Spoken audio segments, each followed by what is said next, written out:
A 2007 Honda CR-V in Louisville, Kentucky has crossed 1 million miles on its original engine. Not rebuilt, not swapped, the same K24 that came out of the factory. That's not a fluke, and it's not marketing, and it's not even particularly rare once you actually start looking for cases just like it. It's the direct result of a manufacturing philosophy that started almost 100 years ago, long before anyone in Japan had built a car engine at all. And it's the same philosophy still sitting quietly under the hood of a brand new Corolla or Civic rolling off the line today. In 1924, Sakichi Toyota built an automatic loom for weaving cloth. It had one strange feature. If a single thread broke, the machine stopped itself instantly instead of continuing to weave a flawed piece of fabric. That idea became Jidoka, roughly translated as automation with a human touch, and it's still the backbone of how Toyota builds engines today. On a modern Toyota engine line, torque sensors sit built into the tools that tighten every bolt. If one bolt isn't torqued to the exact spec, the line stops right there, automatically, before that engine ever moves to the next station. There's also a human version of the same idea, called the Andon system. Any worker on the line can press a call button the moment they spot something wrong, which lights up a board, so a supervisor comes over immediately, and the entire line stops until the actual problem gets solved, not just patched over. It sounds slow on paper, stopping an entire production line over one bolt or one worker's gut feeling, but in practice, it catches problems while they're small and cheap to fix, instead of letting them ride along into thousands of finished engines that all need the same recall months later. Nothing gets waved through and fixed later. It either meets the standard the moment it's built, or it doesn't move at all. Pair that with Hokuyo, a mistake-proofing system developed in the 1960s by an engineer named Shigeo Shingo, and you get assembly stations physically designed so a part can only go in one correct way.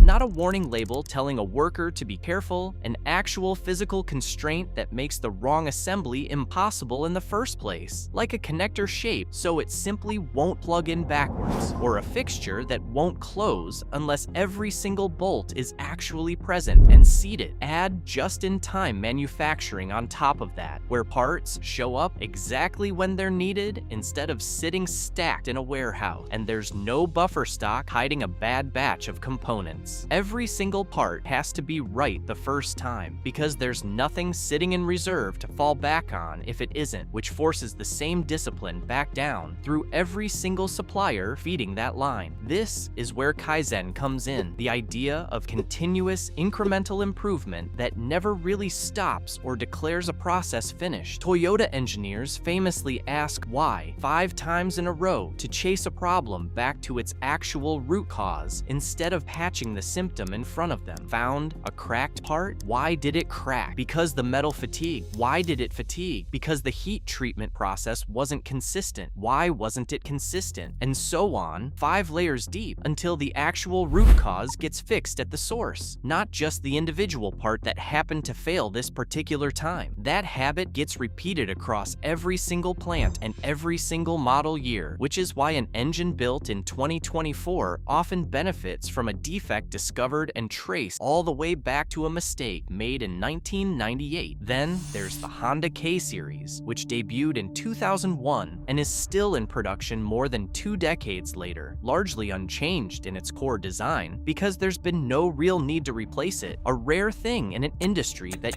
usually redesigns an engine family every 5 to 7 years just to keep marketing brochures looking fresh. The K24 variant alone is widely credited with carrying more cars to 1 million miles than any V8 engine in history, that Kentucky CR-V being one very real, very documented example among plenty of others, alongside a Civic C posted online with nearly 1 million miles that still fires up instantly after sitting untouched for 3 full years. Forged crankshaft, aluminum blocks with cast iron cylinder sleeves, and a timing chain instead of a rubber belt that eventually needs replacing, all spec'd from day one rather than added later as an upgrade. And on the commercial side, Toyota Land Cruiser diesel engines routinely cross 1 million kilometers, well over 600,000 miles, in taxi and fleet use across Australia, Africa, and the Middle East, in some of the harshest driving conditions on the planet, hauling passengers and cargo across unpaved roads day after day without the baby treatment a typical passenger car ever gets. None of this happens by accident. It's the result of a system built specifically to stop a defect the instant it appears, to make the correct assembly the only physically possible one, and to keep refining a design for 25 years instead of replacing it every 5 just to have something new to advertise on a brochure. That's the actual answer behind the reputation, not a stereotype about Japanese culture, an actual manufacturing system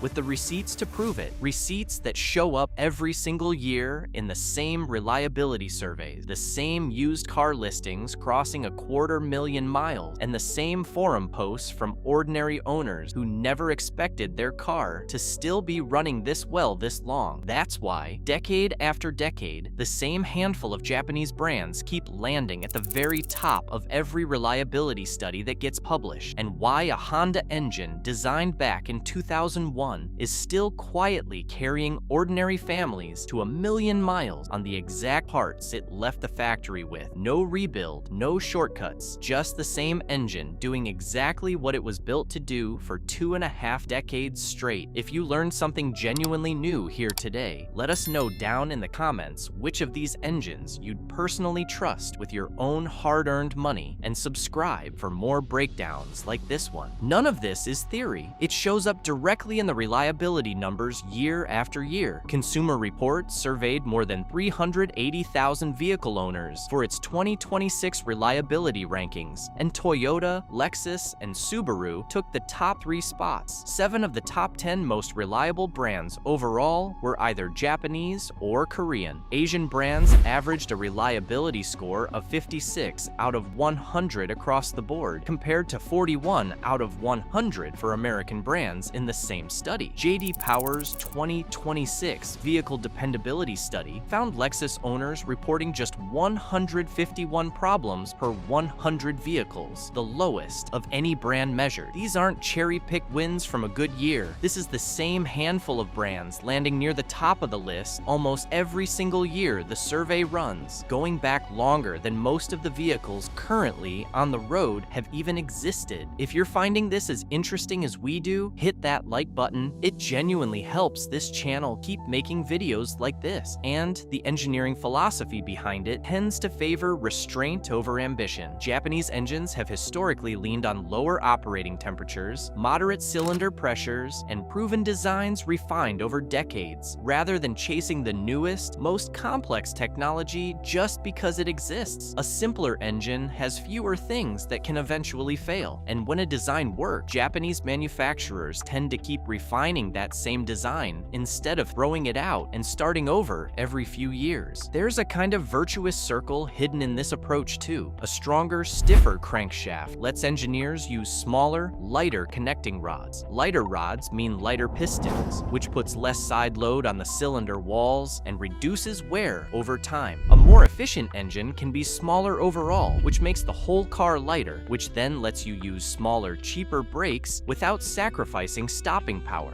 One good decision at the core of the engine quietly makes a dozen other decisions easier and cheaper further down the line. You can see exactly what that restraint produces in a handful of specific engines that have basically become legends among people who actually work on cars. The Toyota 2JZ, which powered the 4th generation Supra in the 1990s, uses a cast iron block under an aluminum head, and it's famous for handling 500, sometimes 1,000 horsepower on the stock internals it came with from the factory, parts that were never designed for anywhere near that kind of power. Tuners have pushed these engines to numbers that would destroy most other production engines outright, using nothing more than the original crankshaft, rods, and pistons Toyota bolted in at the assembly plant decades ago. Toyota's UZV8 family took that same philosophy even further before it ever reached a customer. The company spent roughly $1 billion developing it between 1984 and 1989, and prototype engines were driven a combined 1.67 million miles in testing before a single one was sold to the public. That's not a typo, that's the development budget and testing mileage for one engine family, treated with the seriousness most companies reserve for an entire entire vehicle platform.